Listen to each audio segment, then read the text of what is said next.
The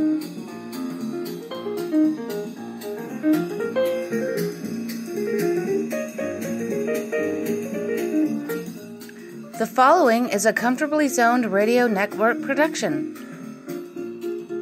Tell you something.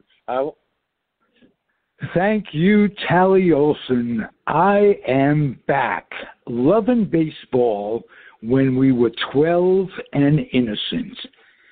My guest today can be described in many ways, and he has had many accolades along the way. But here's the best one I ever read, and he'll tell you about it. Phil Rizzuto said that this man was the best announcer that he ever worked with. He put that in writing to Spencer Ross, my guest. How are you, sir? I'm fine. I'm healthy. I'm in New York City. We got our shots. We still don't go inside to restaurants. We eat outside, and the weather's getting to the situation where we can. So we all suffer through this horror. It's a horror. That's it. Yeah, every day is Groundhog Day. I'll give you an example. It was a couple of weeks ago. It was Friday, and my wife said to me, today's Thursday. I said, no, it's Friday. And I thought about it. I said, but, it is Friday, but, since you reminded me, but I thought it was Tuesday, okay? You don't know. You don't even know what day it is. It's absolutely. Every day is Groundhog Day. Has anything in your life good come out of this? Has introspection or the chance to spend time deliberately alone? Well, here's the thing. Being alone has to be a horror, okay? It really does. And for those of you folks out there who are alone, get a dog at least, okay? But I'm fortunate, okay? My first wife passed away in 1989, and I raised 3 children by myself. She was only 39 years old. I'm married now 15 years. She's not 50 years old. I'd be charged with statutory rape. I'm married now 15 years to the most wonderful, no reflection or offense to my first wife, the most wonderful woman I've ever known. Her name is Pat. Pat Sellers was her maiden name, and she was a very successful writer, and she's the lock on my life. She's there for me every time I need her, and what we ask, anything's good come out of this. When you're with somebody every day, there are certain little things that come up. I don't care how good a relationship you have with somebody. Little things that come up that begin to irk you, and little shticks that the men do to women and women do to men that are really bothersome, and they bother you. Well, during this year, what I've learned, because we've always been close, we're even closer, I accept those little mistakes. They're stupid to even get upset about it. That's the good thing about it. I'm more patient, and she's more patient with me because I got a few myself that can bother anybody. So I'd say that's I would say the only thing. And the other thing is, and to use a Jewish term, I don't want to give a kinahara to anybody, but thank God I can't say anybody in my family or anybody I know has lost their life due to this dreaded illness, sickness, which makes you understand, for those who don't understand, what went on in 1918 when nearly 50 million people died of that flu. 50 million people died from that flu and around the world. And there were bodies in the city of Philadelphia couldn't bury people back then. Seriously. They were lying in the streets for weeks. They couldn't get them buried. But this is not a history class. We're talking sports. And, we're so I'm lucky sports. I'm here. You're lucky you're here. I'm lucky you're here. This is, I told you off the air, this is a thrill for me. Spencer, thank you again for coming on the Comfortably Zoned Radio Network. Let me ask you. Can I say before sure. You mentioned the Rizzuto story. You mentioned the Rizzuto story, and Phil and I became really, really good friends. And I would MC his golf tournament every year, and Yogi would come, and Yogi said to me, "Why don't you MC mine? You do a great job." And I'm a pretty good speaker when I get up to talk. So I MC'd Yogi's for about 15 years, God rest his soul. And one day I was going to Yogi's golf tournament, and I lived right above Mickey Mantle's restaurant, and the guy who owned it, Bill Leadham, was a dear friend of mine. I came down for a cup of coffee in the morning, and I saw he had a picture for sale there. It was 16 by 20. There was a picture of Yogi and the scooter. It's a well-known picture. Some of you listeners might have seen it. It's a picture of Scooter wearing his civvies and Yogi still in uniform. They're lighting up cigars. And the history of the picture is it was the day Dale Berra, Yogi's son, was born. So I said to my friend Bill, I said, let me have that picture. Why? And it was, cardboard back. I said, because I'm seeing them today, and I never asked them for autographs, but I'd like them to sign it, write something personal.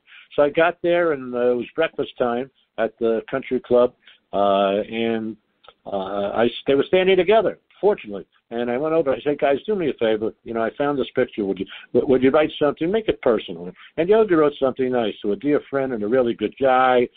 I'm looking at the picture right now. It's in my office up on the wall, Yogi Berra. And he gave it to Scooter. And Scooter wrote something, and he ran away as soon as he wrote it.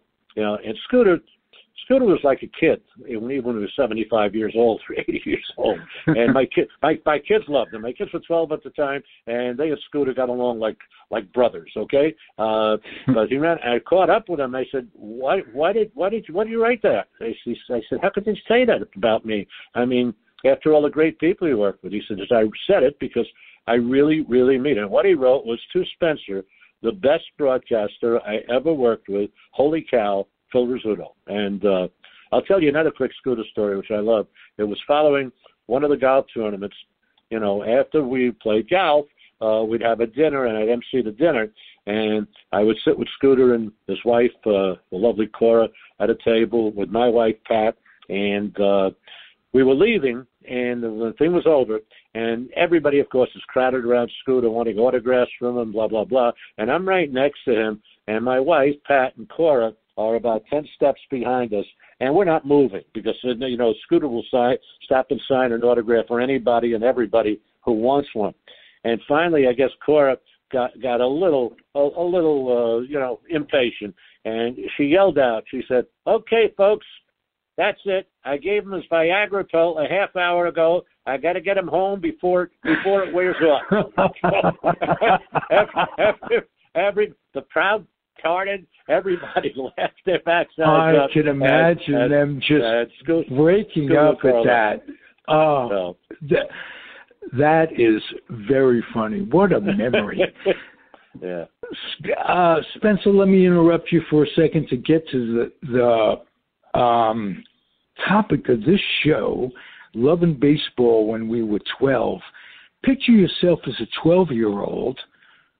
Who took you to the ball game? How did what were your memories of being 12 and innocent? And I started going to Dodger games when I was 10. Who went with me? My friends. Or sometimes I went by myself. I'm serious. I took the 13th Avenue bus from Brooklyn.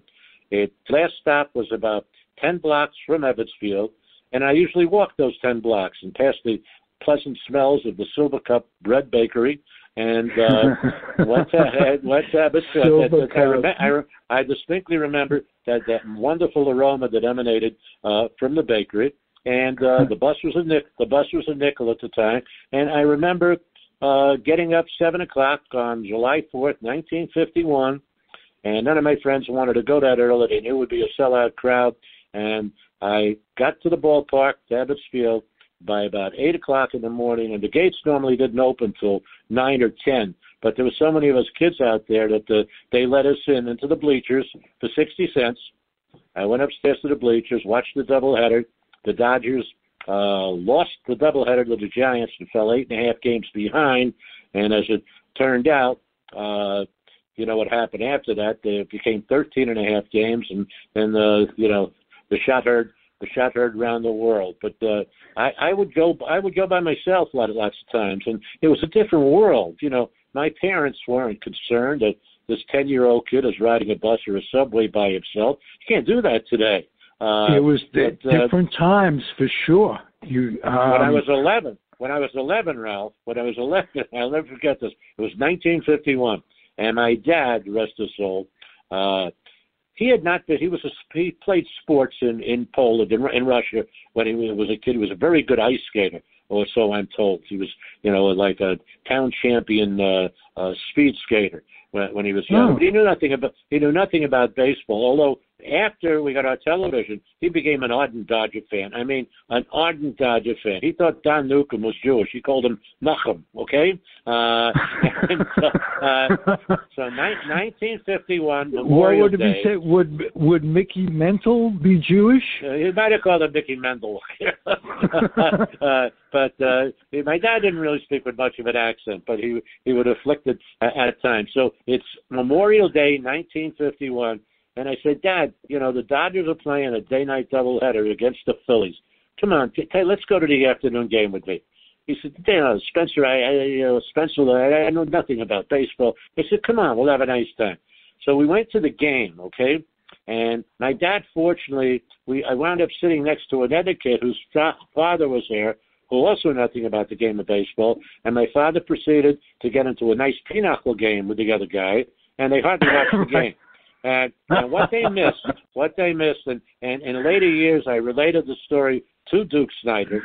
The first 3 times Duke Snider came up, he had home runs.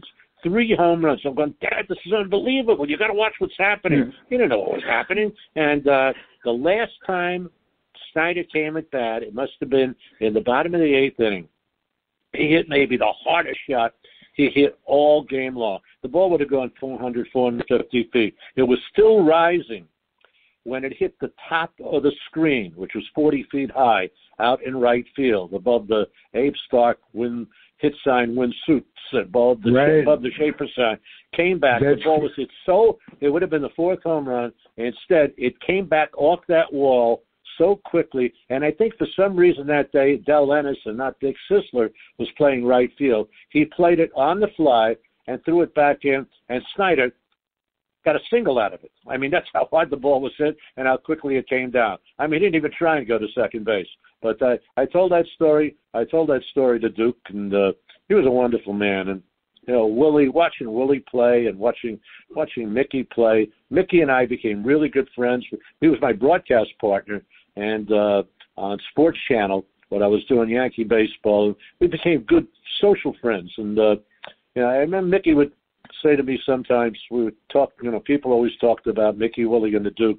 And, you know, Mickey knew how good he was, but he said, you know, I'm getting sick and tired of people comparing me to Willie Mays, you know, saying I'm a better player than Willie Mays.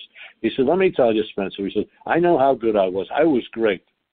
Willie Mays played in another world. Okay, he played in another dimension. I mean, as good as I was, don't compare me to Willie Mays. Okay, you can compare him, you know, but the justifiable truth is that Willie was, as so many people say, might have been the greatest player that ever played the game of baseball. He was just an absolute, you know, just a joy to watch. I saw Willie Mays actually. The first time I saw Willie Mays play was 1950 again.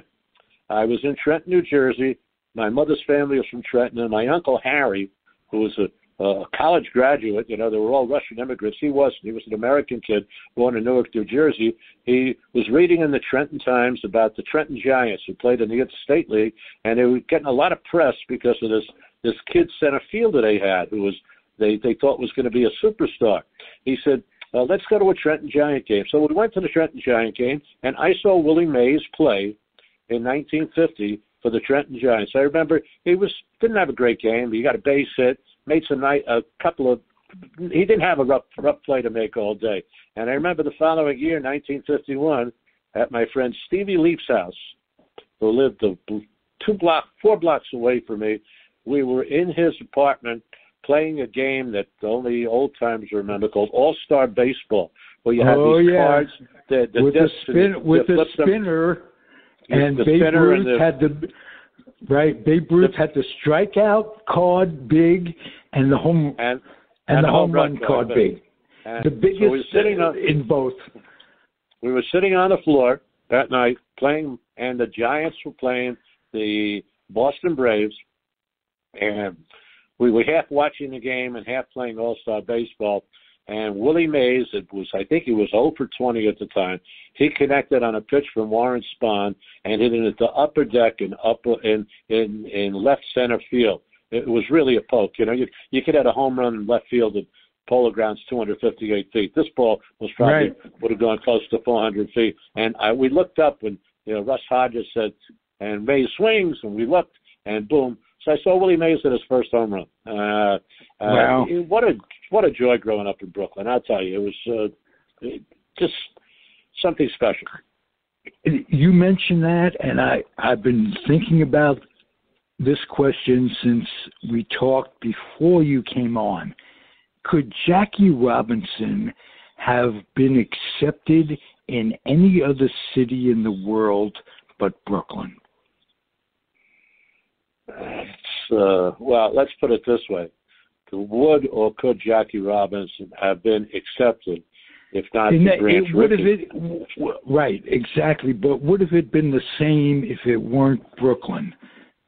Well, I'll give you an example, okay?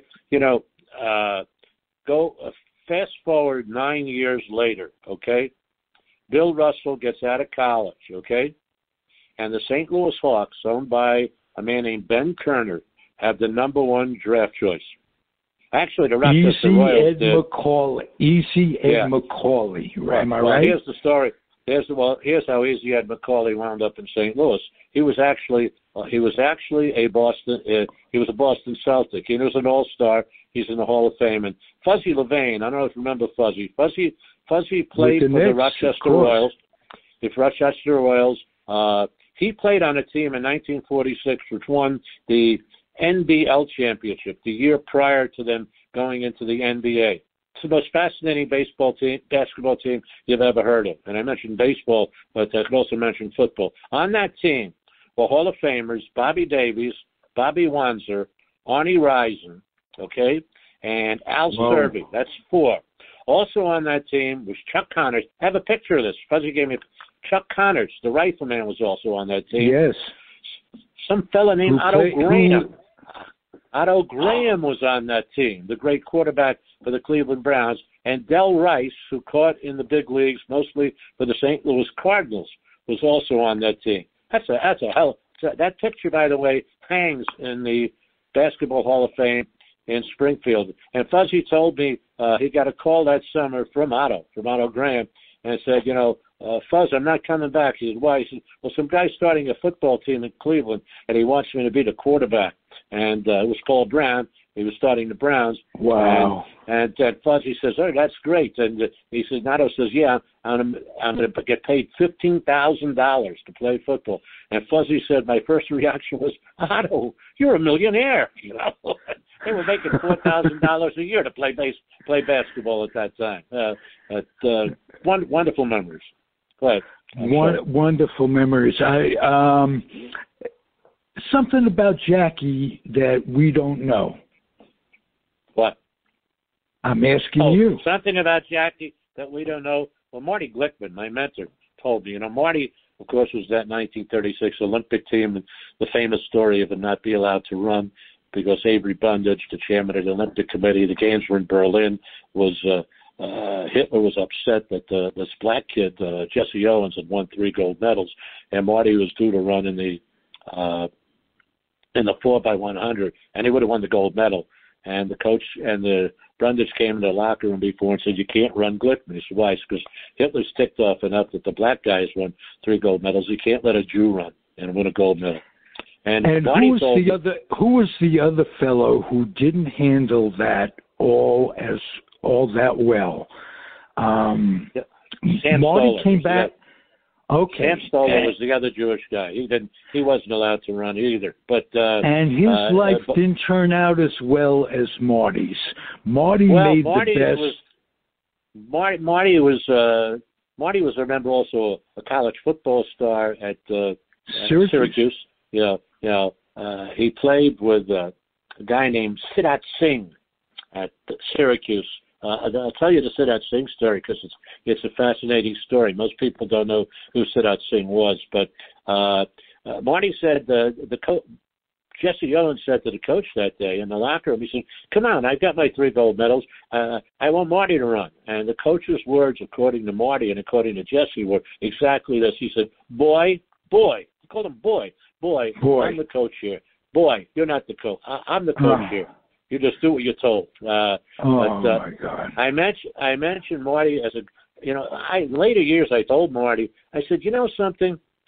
In some ways, it was a horrible thing that happened. If you go to the Holocaust Museum in Washington, they have a display with recordings of that and Marty's picture in a track uniform, handing the baton to Jesse. And I said to Marty, I said, had you run that day, you would have won a gold medal. You would have come back to Brooklyn. You went to Madison High School in Brooklyn. They might have had a little parade for you. By the following year, nobody would have remembered who you were. But the day after, Marty Glickman was not allowed to run in those Olympic Games. Marty Glickman's name was on the front page of every newspaper in the world, okay, not only in the United States, in the world, front page. And I said, you became an instant celebrity because of Hitler, or Avery Brundage. And he said, well, I never thought of it that way. But, he said, I would have loved to have gotten that gold. I'm sure he had regrets for the rest of his life. Well, here's the regret he had. I mentioned this guy, Siddharth Singh. Siddharth Singh was a very interesting character. He went to Syracuse. If you go to the Carrier Dome, okay, nobody knows who Siddharth Singh is. His number hangs from the rafters with Sherman Douglas and all the great players, Derek Coleman, who played at Syracuse. And Siddharth Singh's number hangs there. Siddharth Singh was a great, great basketball player. He was also an unbelievable quarterback. Several times they played Columbia, and he beat Sid Luckman every time, okay? Now, the year after the Olympics, Syracuse is scheduled to play in Maryland. And Syracuse had billed him as a Hindu, okay? The reality was he was black, but his first father died, and his mother married a man who was a doctor whose last name was Siddharth Singh. And so they billed him as a Hindu. So they had a game scheduled in Maryland. And a very famous writer, I can't remember his name, but he gained a lot of fame when Jackie Robinson came in for a newspaper, a Negro newspaper. They were called Negroes back then. A Negro newspaper in Pittsburgh wrote a column saying, Maryland is finally going to play a team with a black player, with a Negro player.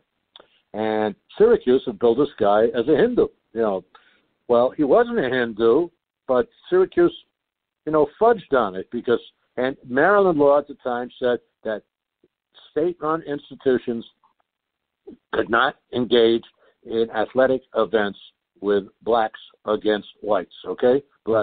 Negroes and whites could not play on the same field together. So Marty said, it really ticked him off.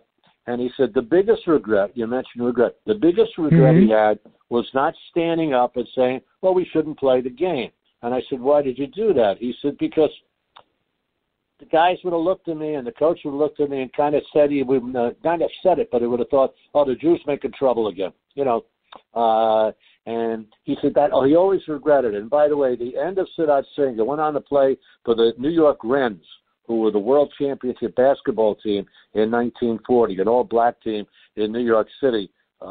Johnny Isaacs and Tarzan, I forget his last name. They were the best basketball. Joe Lapchick always used to say the original Celtics, they said, was the greatest basketball team. in the world, he would say, no, we're the greatest white basketball team. The New York Rens might be the best basketball team in the world. That's how good they were. But Marty's regret stemmed from the fact that when Siddharth Singh got out of college, he enlisted in the service in 1941 when the war broke out and became a Tuskegee Airman and was killed in a flight. But he was a Tuskegee Airman, a war hero, but he couldn't play in a football game. Because of the color of his skin. The following year, after he wasn't able to play in that game, they played Maryland up at Syracuse, and Marty said they beat them something like 49-7 or something like that. They kicked the crap out of them. But yeah, Marty was such a special influence in my life. I tell people, I use the line, I got to know Marty Glickman when I was 10. He got to know me when I was 27. I got to know him because I had a next-door neighbor when I was 10 years old who had gone to City College.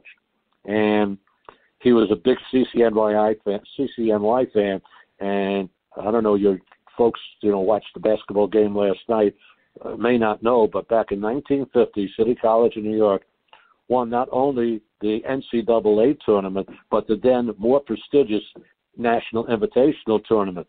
And I remember their lineup, Warner, Roman, Roth, Damprot, Lane. That flows off my without thinking. Warner, Roman, Roth, Damprot, Lane, and the sixth man was Norm Major, and the seventh man was a guy named Joe Gallagher, who became the New York City president of the New York State Assembly.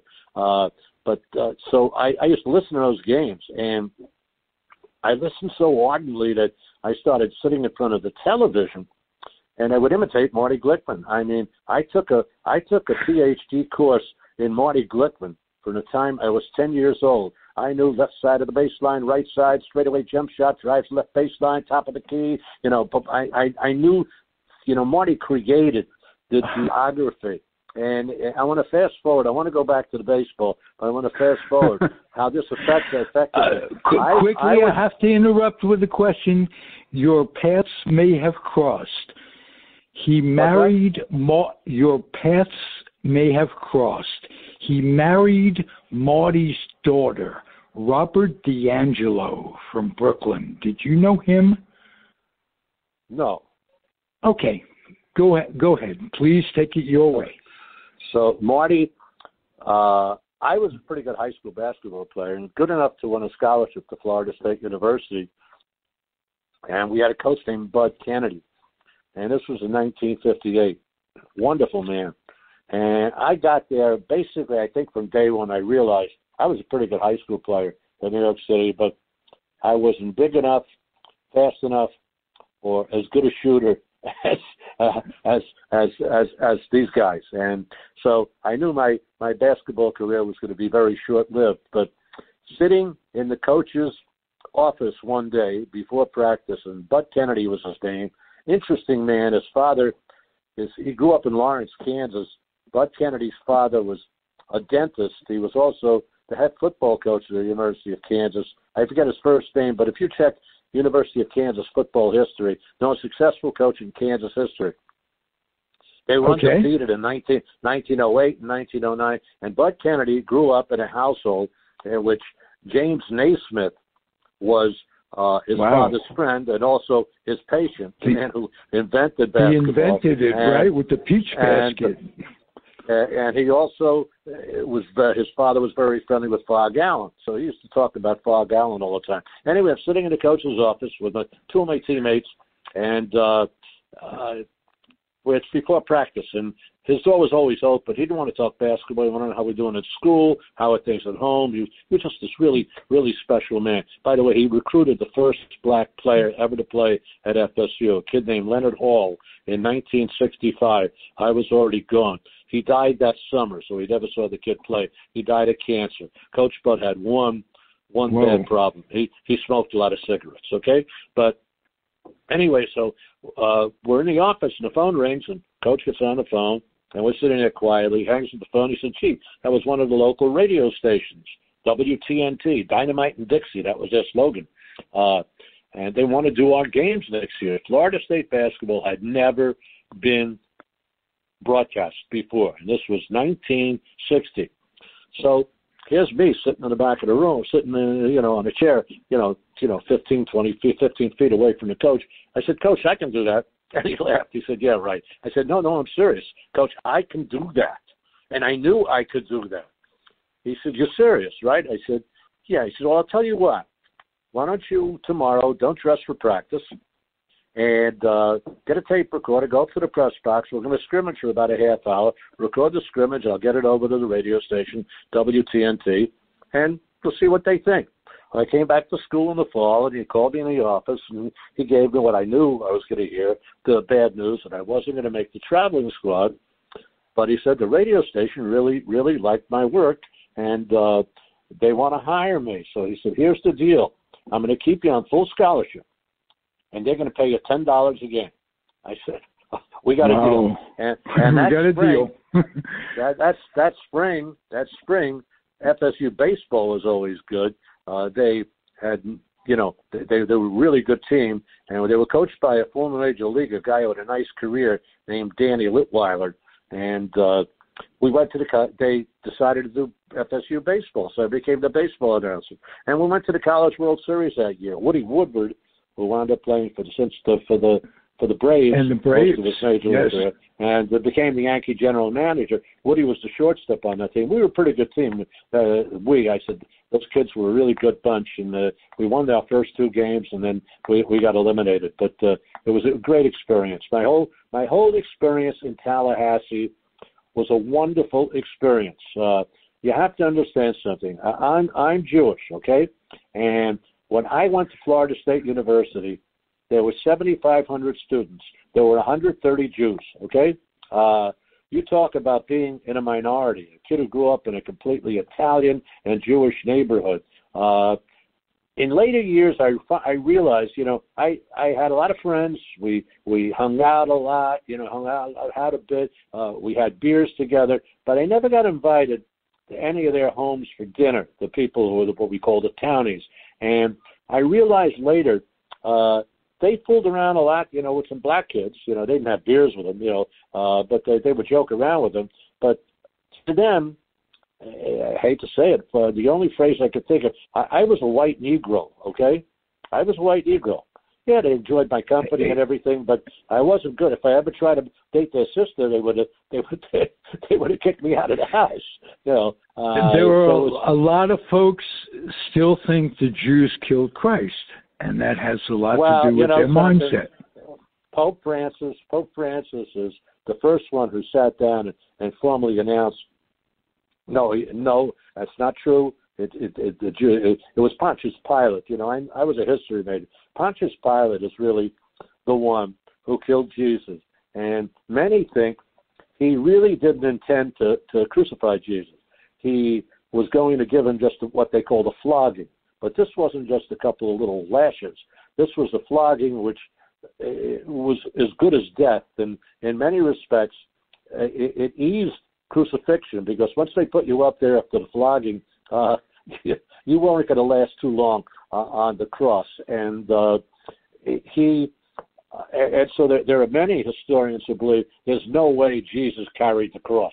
There's no way after that flogging. But that was going to be it. But the crowd was screaming, "Crucify him, crucify him."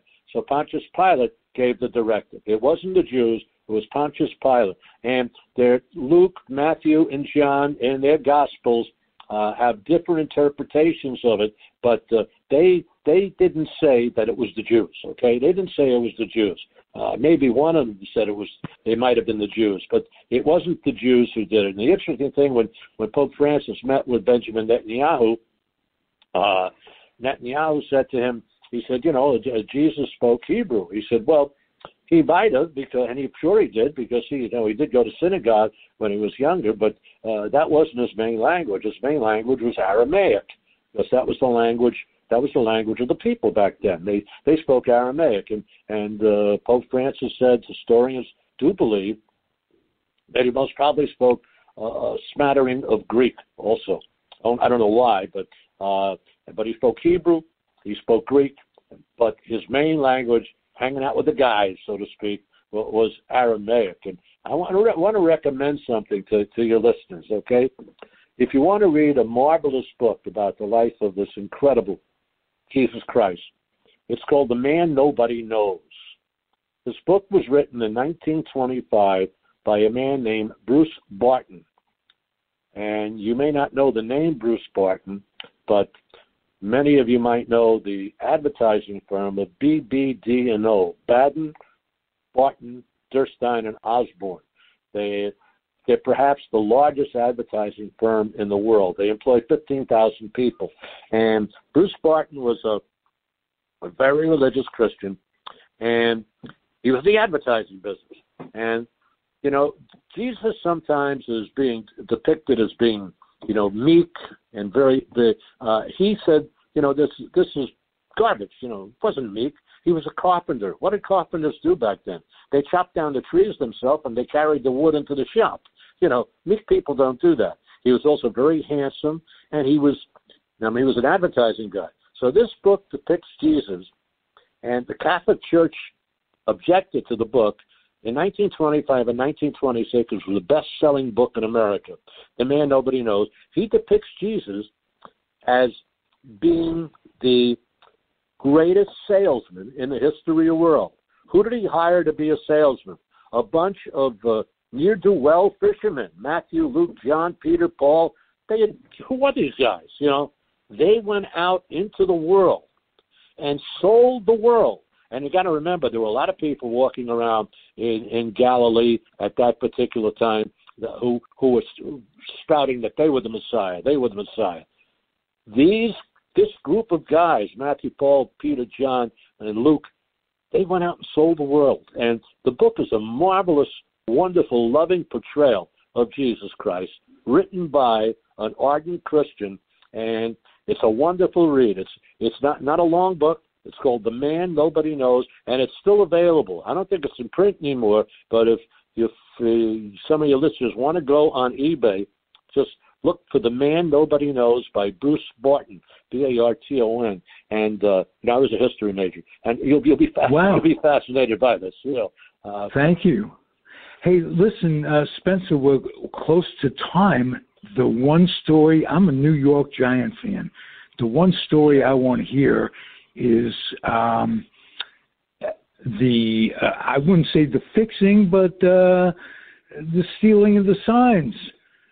Well, the story of the stealing of the signs was told to me many years before the story appeared in the New York Times. It was told to me by Sal Evars, who was the backup catcher for the Giants.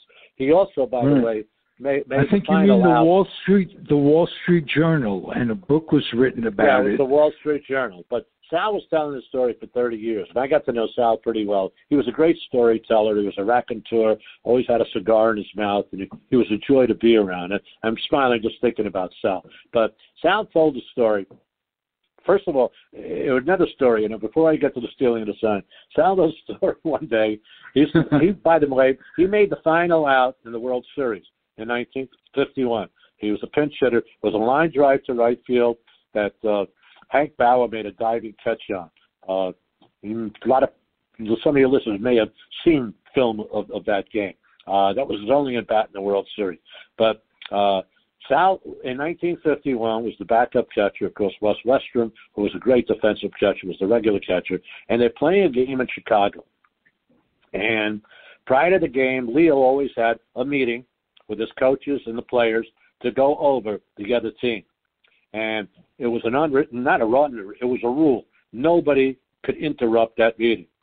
The Giants had a man named Eddie Branick, who was the clubhouse secretary, or the secretary for the Giants, and traveled with the Giants. He went to work for the Giants in 1905 when Christy Mathewson was still pitching and John McGraw was the manager. And he actually stayed with the Giants. He stayed with the Giants and went to San Francisco with them in 1958. That's how long Eddie Branick was there. But anyway, it's 19, I guess it might have been in 51. So Leo's in his office, and there's a knock on the door, and it's Eddie Branick. And Leo gets excited up, so what the heck? No, you're not still very smoke. Come in here. And He says, it's George Raft on the phone. George Raft, a pretty famous actor at the time, always played kind of mobster type roles. He was kind of a good-looking guy and everything. And he had some bad connections, let's say, that George Raft did. But it's George Raft. So Leo goes, picks up the phone, gets off the phone, and doesn't go back into the meeting, but calls everybody out. He said, look, I just got a tip from George Raft.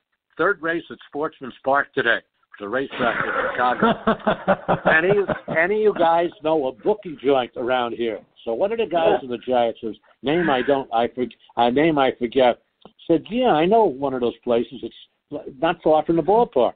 And he said to Evars, he said, Sal, you're a New York guy. Go with him. And Sal said that this place was like one of those places, the place like you saw on The Sting, it was one of those rooms with race calls being done and guys up on ladders putting up prices and hearing race calls on the radio and stuff. He said it was fascinating. And so the horse was 4-1, okay? And these guys didn't make a lot of money back then. And they all put in like $25, $50, and they bet nearly $2,000. They put together with everybody in the club, the coaches. Leo put money. They had about $2,000, and Leo said, "Okay, put your civvies on." He said to Sal and the other guy, and get the heck out of here. And when you come back, don't go through the clubhouse entrance because that'll be suspicious. Buy a ticket, come in, and then go to the clubhouse, okay? And then put your uniforms on and come into the dugout. So they arrived back in about the fourth inning. Got dressed, put their uniforms on, went into the dugout. It's the fourth inning, and the Giants are losing 9-1.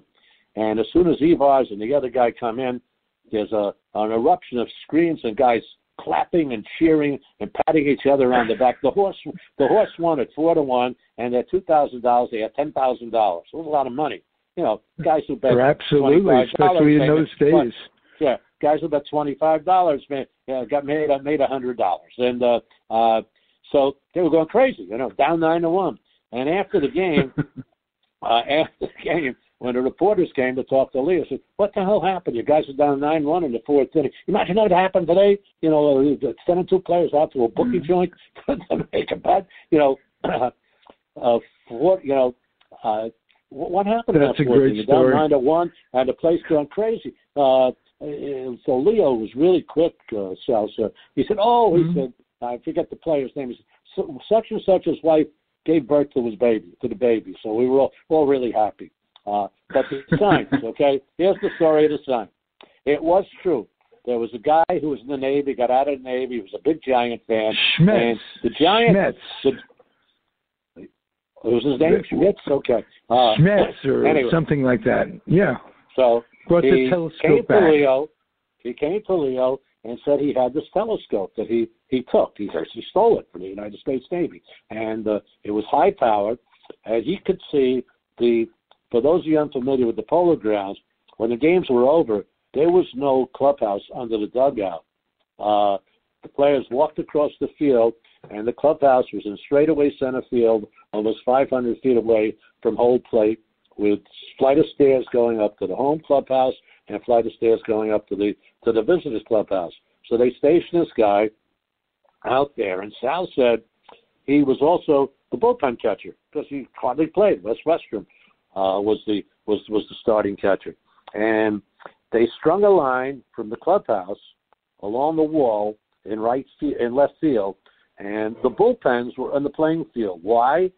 Because the bullpens were like 430 feet away from home plate. Hardly any ball ever came out there. They had an awning over it to protect the guys from the sun, and Sal's job was to stand out there, had a little plug in his ear with that wire that stretched from the clubhouse, and if the signal was for a fastball, the guy would buzz one time. And if it was going to be a curveball, he wouldn't buzz. So Sal would stand there with a baseball, and if he got the sign that it was going to be a fastball, he tossed the ball up in the air. So the guys were being tipped off. They knew fastball or curve. I don't even think sliders were around at the time. It was fastball, curve. That was basically it. Slider, by the way, changed the way baseball was played.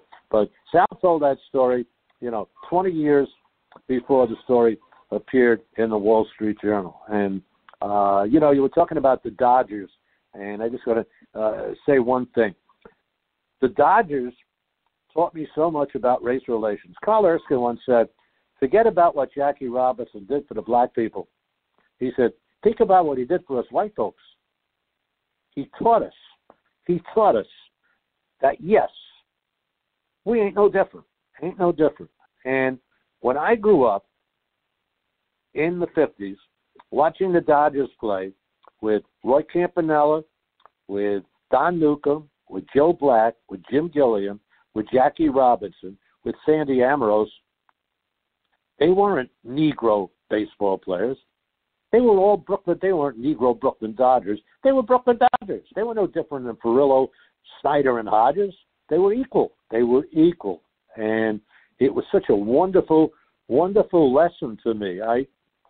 Jackie, by the way, wasn't the greatest baseball player I've ever seen, but he was the most exciting baseball player I've ever seen. When he'd get on third base, back then pitchers didn't go into a stretch with a guy on third base. Jackie would run 30 feet down the line and scare the crap out of those guys. And we talked about Marty Glickman.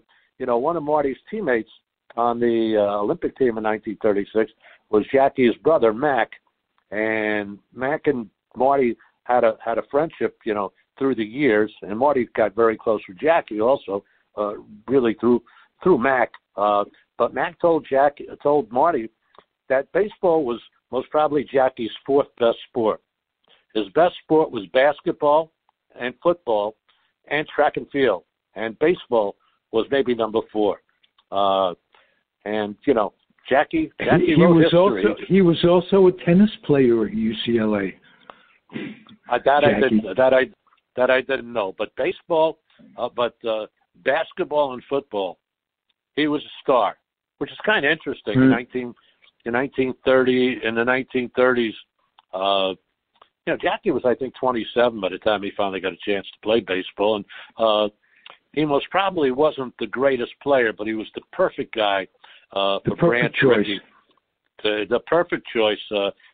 Larry Delby, I got to know really well, would have been a good choice also. Larry was a sweetheart of a man, I'll tell you. I did net games for many years on television and radio. I was the first broadcaster for the net, the Jersey Americans, the first year in the ABA, and then went on to do their games in the ABA when they moved to New York and then to New Jersey. Larry was Larry worked for the Nets, and I love being around him. I'd spent days. I remember one particular day I spent with him. I was living in Manhattan at the time on Central Park, and just spending a whole afternoon with him in Central Park and telling me stories, and just great. Just got to know Satchel Paige through the years. He said, all I want to do is be a pitcher's coach. I want to be a pitcher's coach. He wanted to get back into baseball. I said, how old are you? He said, none of your business. I saw him pitch, and let me tell you, I know we're running out of time. We are, but okay. Let me tell you this quick story. I'd love to have you back sometime too. Okay. Do you want to end it right now? Could I say? No, I want to tell you. I want a quick story and go out with a smile. Okay. It was Mickey Mantle told me this story. He said they're playing the St. Louis Browns at Yankee Stadium. It's a Saturday afternoon. It's a 9th inning. We're losing the game 2-1. There are 2 men out, nobody on base, and here's Satchel Paige on the mound pitching. I saw him pitch several times. He would take a roundhouse thing with his right arm and come up, but he had something called a hesitation pitch. He would literally stop in the middle of the pitch and then throw it to the plate. It wasn't a balk. It was perfectly legal. But anyway, Mickey said, I can get on base here in the 9th inning. I can, Mickey, this was 1951 or 1952. He was pitching for the St. Louis Browns, Satch. He said, I can get on base. I can drag a bunt past this old fart. There's no way.